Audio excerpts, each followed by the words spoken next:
Je supporte pas ceux qui m'interrogent sur mes origines. Pour un peu, je les débarquerai de mon taxi vite fait. Genre, tu veux savoir d'où je viens? Eh bien, t'iras pas plus loin. En général, je reste poli, mais je brouille les pistes. Je suis né à Rambouillet, je réponds. Vous connaissez? La cliente, la plupart du temps, s'arrête là. Je dis la cliente parce que les hommes, ils me questionnent moins sur mes origines. Par indifférence, je suppose.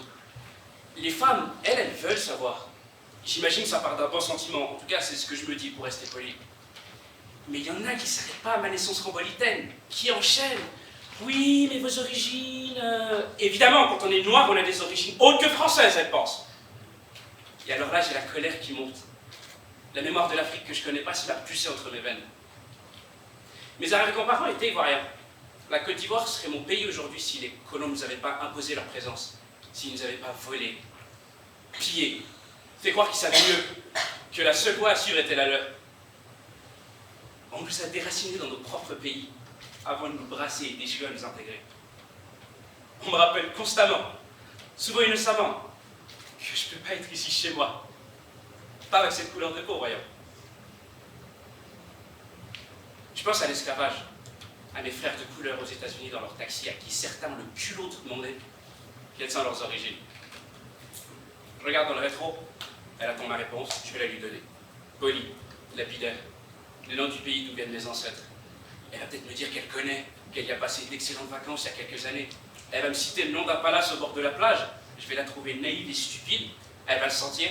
Elle va tenter de se rattraper en me disant qu'elle est sortie du palace, qu'elle a pris le temps de sentir le pouls de ce pays que je connais pas. Elle va tenter de me prouver qu'elle s'intéresse à moi, à nous, à mon peuple, qui en est pas vraiment un, pas plus que si tous les Blancs en formaient un. Tous les Russes, les Américains, les Européens. Tu parles. Bref, elle va tenter quelque chose de bienveillant, et je vais m'efforcer de ne pas lui en vouloir. C'est plus fort que moi, je dois les agacer avec mes questions. Enfin, surtout lui, je vois bien que ça l'énerve que j'insiste. Mais j'y peux rien, je sais qu'il vient de là-bas, je le sens, je me sais, enfin, je me trompe rarement, je reconnais les miens. Et voilà, il le dit, il est ivoirien. Moi aussi j'y réponds. Il me regarde surpris, il éclate de rire. Bon, normal, j'ai pas exactement le physique. Je lui explique que je suis née là-bas, je me justifie, jusqu'à qu'il quittance mon appartenance. J'ai passé mon enfance à Abidjan. J'y dînais tous les vendredis soirs dans des maquis. Ces restaurants en plein air où on mange des escargots grands comme la main. Je me suis nourrie d'aloko et d'attiéké. Quoi? Il connaît pas? Ces bananes flambées, ce manioc en grains.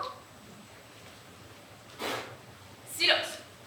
Je poursuis néanmoins, il faut qu'il quittance. J'ai dansé des soirées entières sur Alpha Blondie, même si c'était pas de mon âge. En fait, on s'en fout de l'âge en Côte d'Ivoire. On danse tous ensemble. J'étais la fille de toutes les femmes. Oui, j'avais une préférence pour les halogènes plutôt que pour les expatriés, qui ressemblaient beaucoup trop à mes parents. Mais il connaît Alpha Blondie? Pas vraiment, non. Pas trop son genre de musique, il me répond. Je lui parle encore, il se ferme, je veux pas le remarquer. Je continue jusqu'à ce qu'il valide cette satanée appartenance. Jusqu'à ce qu'on soit tous les deux de là-bas et que ça nous rapproche le temps d'un trajet dans la grisaille parisienne. Jusqu'à ce que ça nous réchauffe les deux et non pas seuls au milieu de son embouteillage. Je connais la Côte d'Ivoire comme ma poche. Et pas seulement les capitales, Abidjan ou Yamoussoukro. Je veux pas parler français de là-bas. Ah oui. Le soleil traverse la fenêtre de son taxi. Pas longtemps, mais il ne laisse pas passer. Enfin, pas vraiment.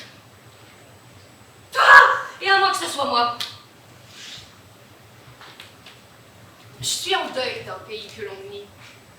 Je suis la blanche ridicule qui se croit africaine, et il est le français de souche à qui on veut imposer une origine. Je suis la fille de parents venus exploiter un pays avec leur multinationale comme une pieuvre. Je suis la blanche descendante des colons, et il est noir pour les ancêtres qui ont été privés de nation. On se regarde encore à travers le rétroviseur. Mes yeux sont embués, les siens aussi. Il s'adoucit et il plaisante pour nous remonter le moral. On a de belles têtes de vainqueurs tous les deux, il dit. Il sourit. Moi aussi. Je le remercie intérieurement pour cet instant où nous avons été frères. Frères humains, quelque part, entre la France et la Côte d'Ivoire. Entre le blanc et le noir.